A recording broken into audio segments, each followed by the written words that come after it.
السلام علیکم ورحمۃ اللہ وبرکاتہ ناظرین، میں آپ سب کا بھائی اظہر خان آپ سب کا استقبال کرتا ہوں ہمارے اس پروگرام میں۔ اور آج ہم دیکھیں گے کہ وضو کرنے کا صحیح طریقہ کیا ہے اور وضو میں کس طریقے سے لوگوں نے بدعتیں ایجاد کی ہے اور غلط وضو کس طریقے سے کیا جا رہا ہے۔ آئیے اس کا پریکٹیکل طریقہ جانیں گے۔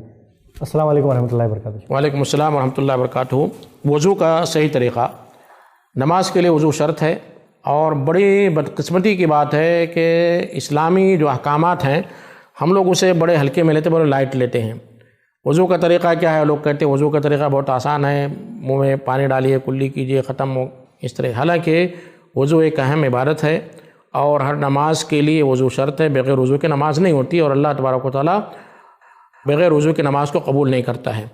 وضو کے جو ارکان ہیں ان میں سے کوئی چیز چھوٹ جاتی ہے تو اس کے تعلق سے بڑی سخت وعید ہے۔ اللہ کے نبی کریم صلی اللہ علیہ وسلم نے ایک شخص کو دیکھا، وضو کیا تھا اس نے، اور اس کے پیر کے جو پچھلی جو پڈلی تھی وہ بھیگی نہیں تھی، تو آپ صلی اللہ علیہ وسلم فرمایا ویل للعقاب من النار، ویل ہے جہنم کے ایک وادی کا نام ویل ہے، اور اس کا ایک دوسرا معنی خرابی ہے، جو پیر کا پچھلا حصہ جو نہیں بھیگا ہے وہ نہ بھیگنے کی وجہ سے اس پر جہنم کا عذاب ہے۔ وضو کے تعلق سے قرآن مجید کی ایک آیت نازل ہوئی تھی، اللہ تبارک و تعالیٰ فرماتے ہیں یا ایھا الذین آمنوا اذا قمتم الی الصلاۃ فاغسلوا وجوہکم وایدیکم الی المرافق وامسحوا برؤوسکم وارجلکم الی الکعبین۔ اے ایمان والو، جب تو نماز کے لیے کھڑے ہو تو اپنے چہروں کو دھو اور اپنے ہاتھوں کو کہنی سمیت، اور اپنے سر کا مسح کرو اور اپنے پیروں کو دھو الی الکعبین، ٹخنے سمیت۔ یہ وضو کی آیت ہے جو قرآن مجید میں ہے۔ اس میں اللہ تبارک و تعالیٰ نے وضو کے اندر جو فرض ہے اس کا ذکر کیا ہے۔ اللہ کے نبی کریم صلی اللہ علیہ وسلم نے جو وضو کا طریقہ بیان کیا وہ سنتوں کے ساتھ ہے۔ جیسے نماز میں کچھ چیزیں فرض ہے، کچھ چیز سنتیں ہیں، تو اللہ کے نبی کریم صلی اللہ علیہ وسلم نے جو وضو کیا اس کا طریقہ میں آپ کے سامنے پریکٹیکل طور پر رکھنا چاہتا ہوں۔ وضو کا صحیح طریقہ یہ ہے کہ ہر عمل کے لیے نیت کرنا ضروری ہے۔ وضو کی نیت آپ کے دل میں ہونی چاہیے کہ میں وضو کرنے جا رہا ہوں۔ ایسا نہیں کہ آپ آئے اور نل کی ٹوٹی کھولی اور وضو کر لیا اور آپ کے دل میں یہ تھا ہی نہیں، اور بعد میں آپ نے یہ نیت کر لیا کہ ہاں چلو میرا وضو ہو گیا، میں تو ہاتھ پیر دھو رہا تھا اور وضو کے سارے اعمال مکمل ہو گئے اس لیے وضو ہو گیا۔ تو آپ وضو کی نیت سے جو ہے آپ کے دل میں ارادہ ہوا کہ میں وضو کرنے جا رہا ہوں، آپ کے دل میں ارادے کے بعد آپ جو ہے وضو کرنے کے لیے بیٹھیں گے۔ جو وضو سے پہلے بسم اللہ کریں گے، بسم اللہ کہنے کے بعد آپ اپنے دونوں ہتھیلیوں کو کہنیوں سمیت ایک بار دھونا واجب ہے، اور دوسرے اور تیسرے بار دھونا جو ہے سنت ہے۔ پہلی بار واجب ہے، دوسرے اور تیسرے بار دھونا سنت ہے۔ پہلے آپ اپنے دونوں ہتھیلیوں کو دھوئیں گے کہنیوں سمیت، اس کے بعد جو ہے آپ منہ میں پانی ڈالنے کے لیے پانی لیں گے اپنے دائنے ہاتھ سے، اور بہتر طریقہ یہ ہے کہ آپ کلی اور ناک میں پانی ایک ساتھ چڑھائیں۔ آپ جو ہے کلی کے لیے پانی لے رہے ہیں، منہ میں ڈالیں اور ساتھ ہی ساتھ آپ ناک میں پانی چڑھائیں، اور اس کے بعد جو بائیں ہاتھ سے اپنے ناک کو صاف کریں۔ کلی کرتے ہوئے آپ کو غرغرہ کرنا ضروری ہے۔ اس طرح منہ میں پانی لیں اور پوری طرح اسے جو ہے گول گول گھمائیں، اور گھمانے کے بعد آپ اس جو ہے کلی کر دیں۔ یہ ایک بار کرنا واجب ہے، دوسری اور تیسری بار کرنا سنت ہے۔ یہ سارے جو ہے اعمال میں ایک بار واجب ہے۔ تو آپ نے کلی کیا اور ناک میں پانی ایک ساتھ چڑھائے، یہ بہتر طریقہ ہے۔ لیکن اگر آپ چاہتے ہیں تو پہلے کلی کر سکتے ہیں 3 بار یا 1 بار، پھر اس کے بعد جو ہے دوسری بار جو ہے آپ ناک میں پانی چڑھا سکتے ہیں، الگ الگ بھی اور ایک ساتھ بھی، لیکن ایک ساتھ کرنا یہ زیادہ جو ہے راجح ہے اور یہ زیادہ صحیح ہے۔ جب آپ نے کلی کر لی، کلی کرنے کے بعد آپ جو اپنے ہتھیلی میں پانی لیں گے، پانی لینے کے بعد آپ جو اپنے چہرے کو دھوئیں گے۔ جہاں سے آپ کا بال شروع ہوتا ہے وہ پورا چہرے میں داخل ہے، یہ پورا چہرہ، یہاں تک کہ اگر آپ کی بڑی داڑھی ہے تو خلال کریں گے، چھوٹی داڑھی تو مکمل اسے دھو لینا ضروری ہے، خلال کرنا ہے۔ پورے جو ہے چہرے کو 1 بار یا 3 بار آپ دھوئیں گے۔ اس کے بعد جو ہے آپ جو ہے اپنے دائنے ہاتھ کو کہنیوں سمیت یہاں تک، جو مرفق جسے کہا جاتا ہے یہاں تک، یہ بھی شامل ہے، اسے بھی دھونا ضروری ہے۔ آپ 3 بار جو ہے دائیں ہاتھ کو دھوئیں گے۔ اس بات کا خیال رکھیں کہ انگلیوں کے پور کے درمیان میں خلال کرنا ہے، اسے کہتے ہیں خلال کرنا، تاکہ یہ اس درمیان جہاں پانی نہیں پہنچ رہا ہے وہاں پر بھی مکمل پانی پہنچ جائے۔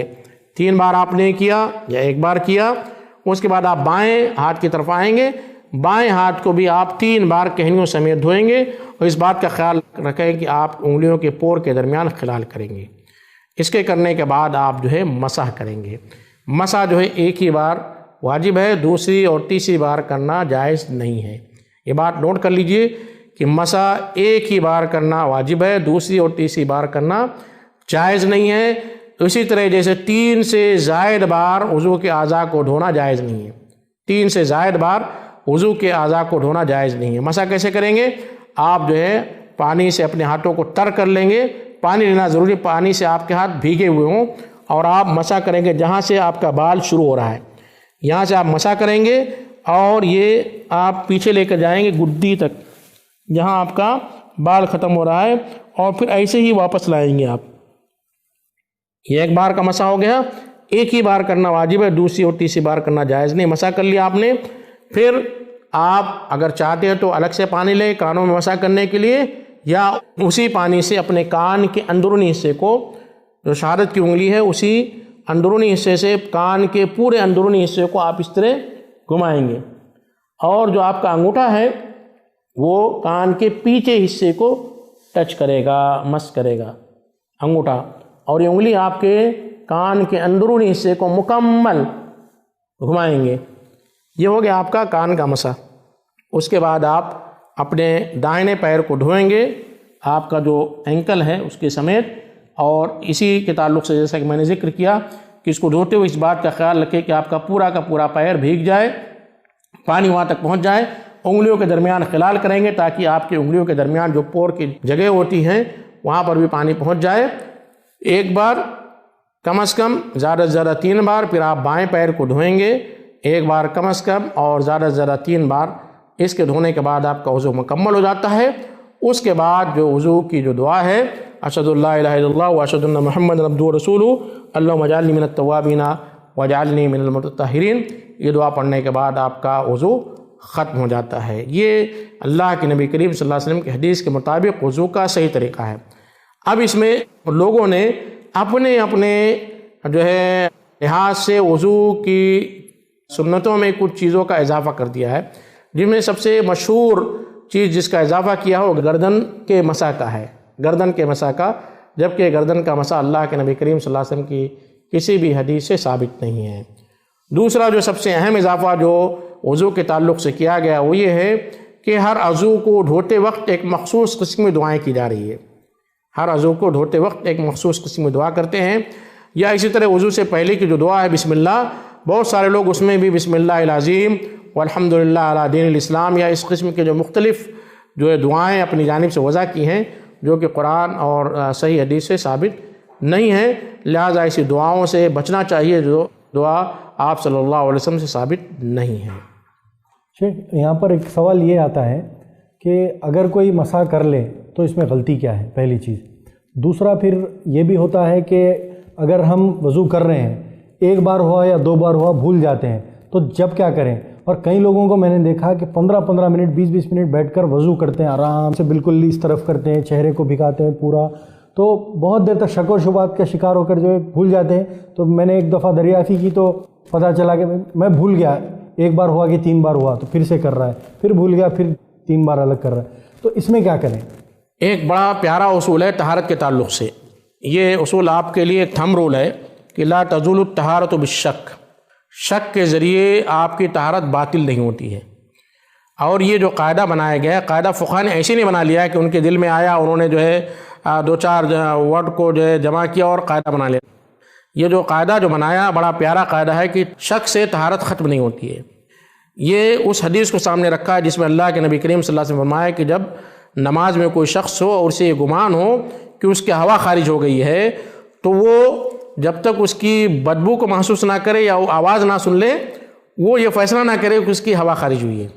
یعنی معلوم ہوا کہ اسے صرف شک ہوا ہے تو شک کی بنیاد پر وہ نماز کو چھوڑے گا نہیں کہ اس کی جو ہے طہارت چھوٹ گئی ہے۔ یعنی اس کے علاوہ بھی ہر عبادت کو شک کی بنا پر نہیں کیا جا سکتا، یقین میں پہلے بدلنا ہے۔ یقین میں، یعنی جیسے نماز بھی جب ہم بھول جاتے ہیں، دوسری رکعت ہے تیسری رکعت ہے، ہم کو پہلے یقین میں بدلنا ہے کہ دوسری ہے، اس کے بعد سے سارا کچھ جو ہے پھر ترتیب میں پڑھ لینا۔ اگر ہم ہمیشہ شک میں ہی رہیں گے تو پھر پوری نماز صرف شک میں ہی چلی جائے گی۔ اسی لیے جو قاعدہ میں نے بتایا کہ فقہاء نے جو قاعدہ بنایا بڑا پیارا قاعدہ ہے کہ طہارت شک سے زائل نہیں ہوتی ہے۔